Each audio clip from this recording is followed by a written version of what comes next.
Elérkezett az idő. A hosszas türelmed meghozta a gyümölcsét, és hidd el, tudom, hogy csak erre vártál. Ó, igen, jól sejted. Megtanuljuk elhagyni az automata módot. Ahhoz, hogy egy képet elkészíthessünk, mindösszesen 3 egymással összefüggésben álló beállítást kell megértenünk. Ez a 3 a kulcsa minden fotónak, amit valaha elkészítettek. Ezek a záridő, a rekesz és a kávé. Csak viccelek, nincs benne semmi. A harmadik pedig az ISO, vagy angolosan ISO. Viszont ahelyett, hogy átszaladnék ezen a 3 beállításon, szeretném 3 különböző videóra bontani a témát, és mélyebben elmerülni bennük. Kezdjük ezért az záridővel. Nevéből is adódóan az idővel kapcsolatos a kifejezés. Elsőre ez furán hangozhat, de a képeket nem egy pillanat alatt készítjük el. Tény, hogy nagyon rövid időről beszélünk, hallani is a hangján, ahogy dolgozik, de ettől függetlenül ez az időtartam mérhető. Ez a kép például 1 másodperc 200 része alatt készült, 5000 másodperc alatt. Gyorsnak hangzik, de ez még nem is olyan nagy szám. Ezt a képet 0,25 másodperc alatt készítettem. Látványos különbség a kettő között, hogy a második jóval sötétebb. Ahogy már az előző részben beszéltük, a kamera a beérkező fény segítségével örökíti meg a képeinket. A szenzor, vagyis az érzékelő a fényt információként tudja feldolgozni.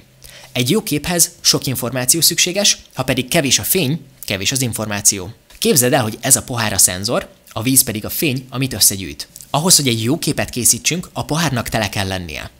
Tegyük fel, hogy egy sötét szobában vagyunk, a kevés fény eredménye, hogy a víz lassabban folyik. Ezért ahhoz, hogy ugyanúgy teli pohár mellett készüljön el a kép, tovább kell várnunk, hagynunk kell, hogy a szenzor több fényt tudjon összegyűjteni. Ebből következik, hogy ha a kép, amit készítettünk, túl sötét, akkor nem adtunk neki elég időt, hogy fényt gyűjthessen. Ha megnézed a kamerám kijelzőjét, mutatja is, hogy a jelenlegi beállítás szerint a fotót 1 másodperc 1/60 része alatt fogja elkészíteni. Ha az előnézeti kép alapján egy kicsit világosnak találom, tudok ezen az időn csökkenteni, mondjuk lemegyek 1/125-re. Ez elsőre megtévesztő lehet. Ha ez a szám csökken, az azt jelenti, hogy több időről van szó, hiszen itt egy osztásról beszélünk.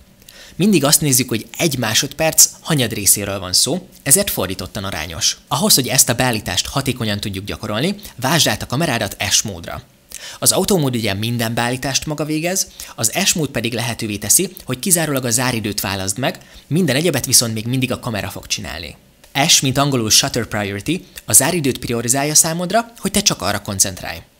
Nézzük meg pár gyakorlati példával, mire kell odafigyelni, amikor a záridőt beállítjuk. Itt van például ez a lávalámpa. Állítsuk mondjuk a záridőt 1/2-re, azaz fél másodpercre. Készítek gyorsan egy képet, és azt látjuk, hogy a láva elmosódott. De ez nem azért van elmosódva, mert rosszul fókuszáltam rá, hanem azért, mert nagyon sok idő alatt készült a kép. Fél másodperc már nem egy pillanat, ez alatt az idő alatt nem egy helyen volt a kis buborék, hanem innen átcsúszott ide. A kamera pedig pontosan ezt örökítette meg, a folyamatot egybemosva egy képen belül. Ugyanezt a jelenséget fogjuk tapasztalni, hogyha mondjuk egy futóembert fotózunk, autókat, de még akkor is, ha egy autóból próbálunk fotózni kifelé egy mozdulatlan dolgot. Ez azért van, mert mindegy, hogy a kép alanya mozog vagy mi. A kamera szemszögéből az a valami nem egy helyben volt, ezért el fog mosódni. Ha ezt a jelenséget tapasztaljuk, az azt jelenti, hogy a rövidebb idő alatt kell elkészítenünk a képet, tehát csökkenteni kell a záridőt. Érdekes módon az is okozhat elmosódást, ha nem tartjuk elég stabilan a kameránkat. Az extra kis mozdulat, ahogy bemozdul a kezünk, képes lehet ezt előidézni. Ezt szintén a záridő csökkentésével, vagy egy állvány használatával tudjuk kiküszöbölni. A kéz instabilitása sokkal feltűnőbb nagyobb objektíveken, amik távolabbra látnak el. Egy 16 mm-es objektív a nagy látószögével biztosabb eredményt fog nekünk adni, mint egy 85 mm-es. Logikus módon mindig a lehető legrövidebb záridőt akarjuk használni, amikor fotózunk, máskülönben elmosódhatnak a mozgó dolgok. Ez akkor fog problémát jelenteni, hogyha nem a szabadban vagyunk, ahol sok a fény. Sötét szituációkban fel kell áldoznunk egy kicsit a gyorsaságunkból. Szerencsére a legtöbb esetben 1/200-as záridővel már nem fogunk sok hibába belefutni.